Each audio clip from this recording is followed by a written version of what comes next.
moving on, Trump also said that he'll be removing all sanctions against Syria. He said, and I quote, "In Syria, which has seen so much misery and death, there is a new government and will hopefully succeed in stabilizing the country and keeping peace." That's what we want to see. Now, reacting to the announcement, the Syrian foreign minister has appreciated Trump's decision, calling it a new start to Syria's reconstruction efforts. In fact, in a post on X, the foreign minister also expressed gratitude to Saudi Arabia for its role in facilitating the move, saying it marked the opening of a new chapter for the Syrian people. On to some macro headlines this morning. Inflation in the United States for the month of April edged lower than expected, and CPI for the month rose to 0.2%, putting the 12-month inflation rate at 2.3%. It's lowest since February 2021, if you call this rate, and the monthly reading was in line with expectations, while annualized print came in below estimates of 2.4%. Excluding volatile food and energy prices, the core CPI also increased 0.2% for the month. While the year-over-year level was 2.8%, the forecast was 0.3% and 2.8% respectively. After US, India's inflation curve also just took a welcome dip. Now, retail inflation cooled to 3.16% in April, slipping below the expectations and marking its lowest level since July 2019. Now, what's behind the mellow mood? A sharp softening in food prices, with food inflation easing to just 1.78%. Meanwhile, core inflation held steady at 4.1%, keeping the RBI's rate cut hopes quietly simmering.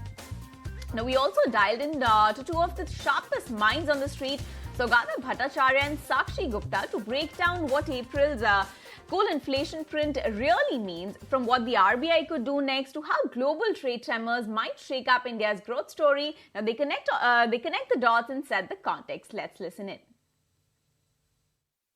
The food side, there seems to be a broad-based moderation, which is not concentrated just, in things like vegetables and fruits, but also, cereals and pulses, which tend to be a little bit more stickier.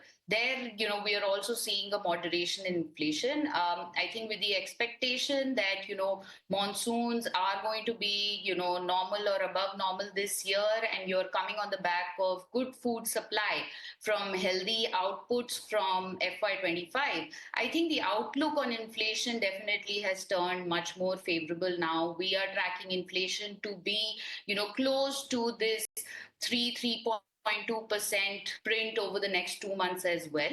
On the global front, again, both food and non-food, prices have broadly either been inching down or have remained stable. So that's another positive for the outlook on inflation. I think this print does set the stage for continuous monetary accommodation from the Reserve Bank of India going forward.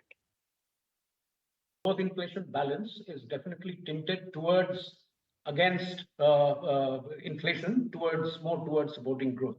I think there is a slowdown, although the high frequency indicators still suggest that we are likely to grow anywhere even in FY26, upwards of 6.2, which is where my current forecast is picked at. But that also depends on how the global environment, trade in particular, plays out.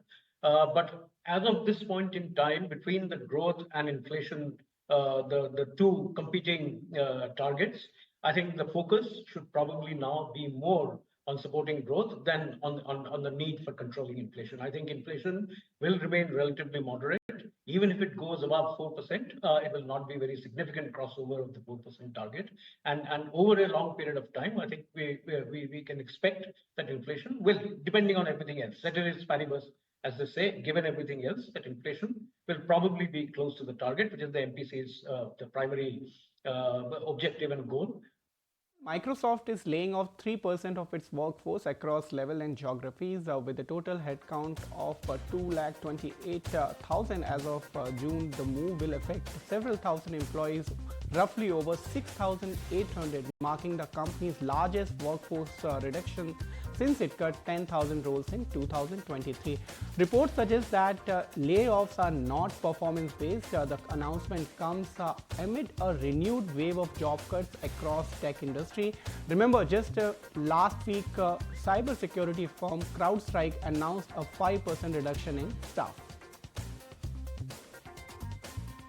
Japan's SoftBank Group posted a net profit in the January to March quarter, bouncing back after a loss in the previous quarter. Now, this profit was largely driven by gains from investments in global tech giants like Alibaba, T-Mobile and Deutsche Telekom. Now, Ansh is joining us with all the details on that front. SoftBank has reported sharp turnaround in its financials this fiscal year. Company posted a net income of 1,153 billion, reversing a loss from its previous year. Now, this was mainly driven by a massive 3,701 billion investment gain compared to a loss of last year. A large part of this came from its holding business with 3,413 billion gain, including profit of around 1,875 billion on Alibaba, whereas 1,352 billion on T-Mobile, 434 billion on Deutsche Telekom. However, these were partly offset by 2018 billion in derivative losses linked to those holdings. The Vision funds also contributed, posting a 387 billion gain by rising valuation of its company like ByteDance and Coupang.